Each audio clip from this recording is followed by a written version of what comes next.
We made it to Alaska and were enjoying ourselves in Ketchikan before hopping back on the ferry to Juneau.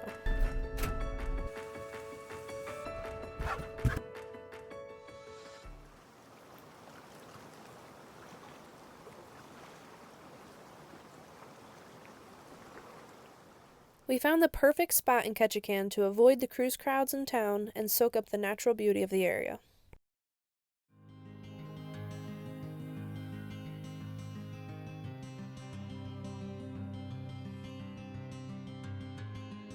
Yeah, I think this will do just fine.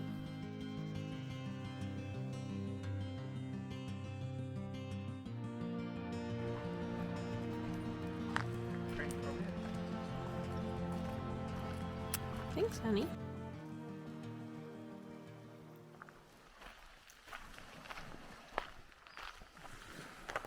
I've been working with functional medicine practitioners for my long COVID, and they're big proponents of cold water immersion therapy to help with nervous system function. And being the supportive husband that he is, Mike usually accompanies me into the water.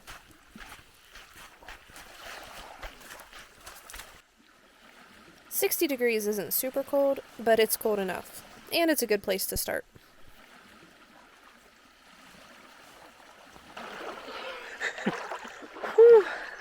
This is probably enough to get us under. You ready? Yeah. We have yet to master the art of filming these endeavors, but I can report that Mike and I both stayed in for 10 minutes. Legs feel fine. We did it! Wanting to kick back after a 6-mile hike earlier in the day with Granger, Mike hung back at camp while Granger and I went to explore the cove at low tide.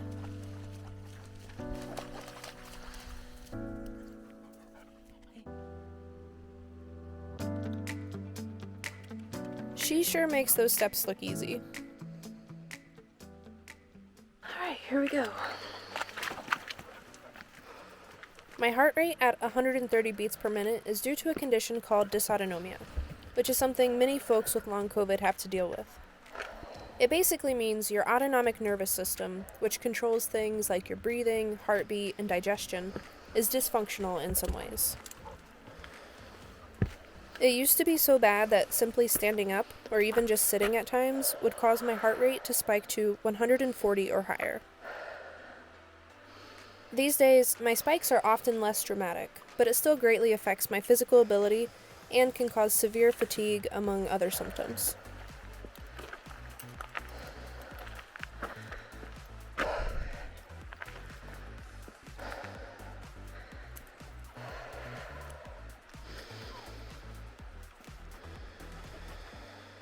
I may have pushed my physical limits on this a bit, but it was worth it.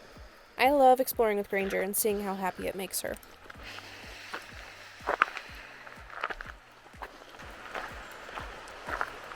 Okay, we're moving. I have my limits, but being able to get out here with Granger Girl, even for short walks like this one, is so refreshing. Some people living with long COVID and dysautonomia are bedbound for years. I'm lucky to be as mobile as I am, and hopefully I'll continue making progress.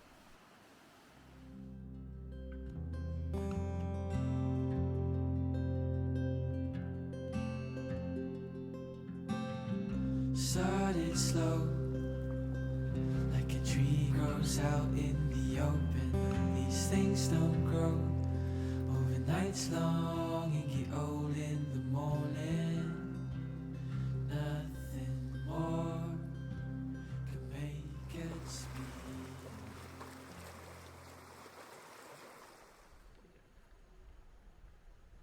Sneak attack. Sneak attack. Granger. Walker doesn't always grace us with his presence outside, but when he does, he usually tries to escape into the underbelly of the truck, landing him quickly right back inside the camper.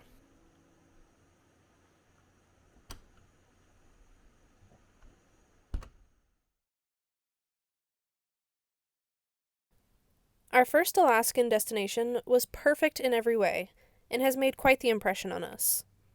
But it's time to hop on another ferry and make our way to Juneau, the capital of Alaska.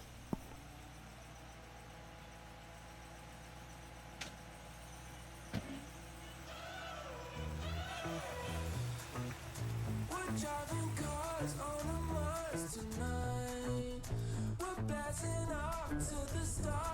Having done this all once before, we felt like Ferry pros rolling back onto our old friend, the Matanuska.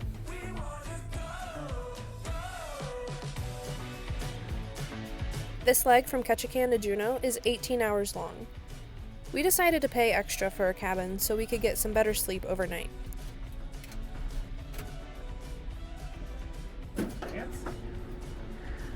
Top bunk.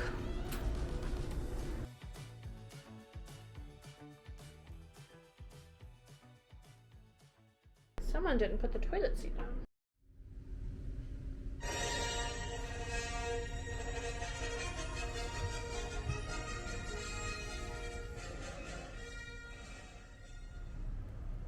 Even though we opted for a cabin, the animals were still required to stay on the car deck in our vehicle for the duration of the trip. Walker's like, can you just put me in the truck?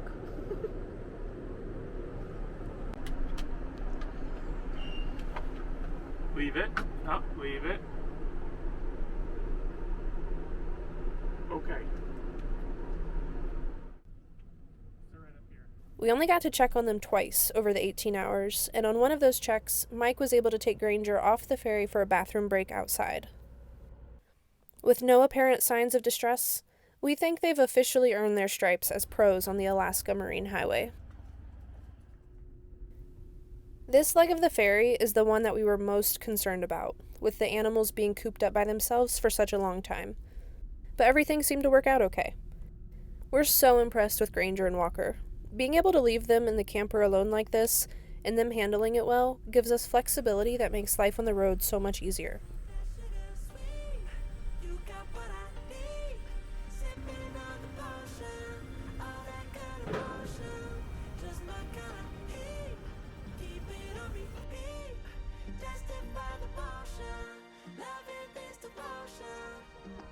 After getting lucky with our campsite in Ketchikan, we thought we'd check out another established campground here. We were surprised to find Mendenhall Campground practically empty, with campsites butting right up to the water with incredible views of Mendenhall Glacier. So you're doing it the same way? Or different? So, I think you should leave it open, push, and then seal. Let's just see how long it takes to fall.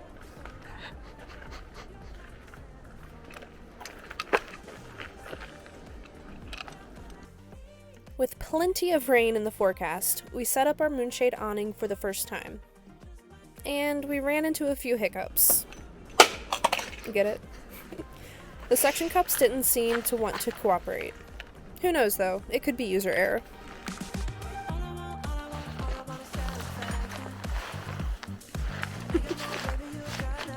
My robe. So we swapped out the suction cups for these sticky anchors that would remain in place when we take the awning back down. And that seemed to do the trick.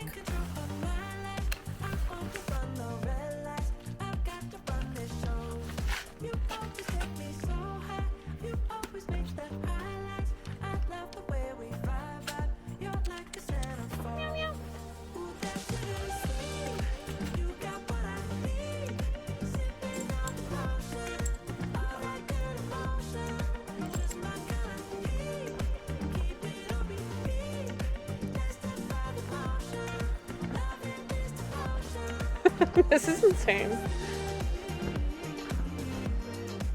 We're digging these campsites that have their own little trails out to these incredible viewpoints. Wow.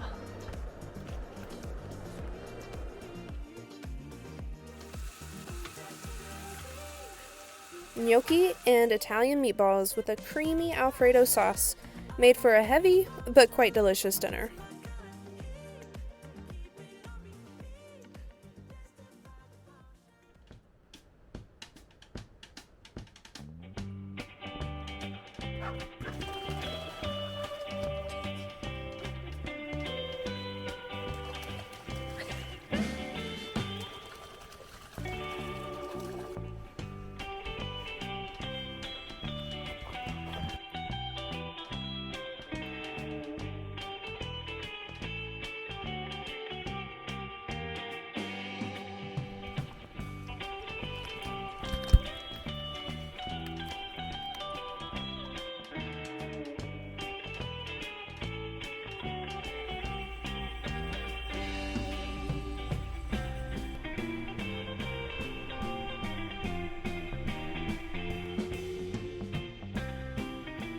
We promised Granger we would take her to a dog park today, but we've been running into some challenges.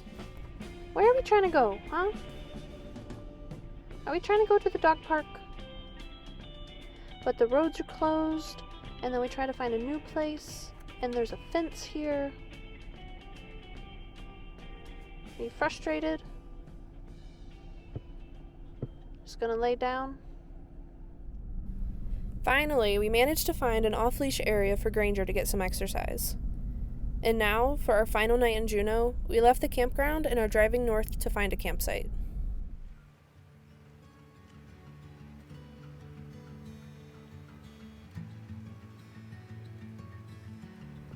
Just uphill from this beach, which Granger was pleased to have all to herself, we set up camp along the side of the road. And we settled in for our last night in Juneau.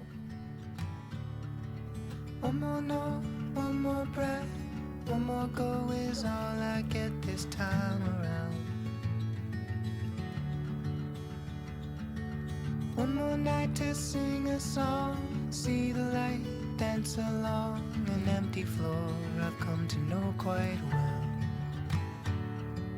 I've been lost underneath its spell, just for now, bid to you farewell.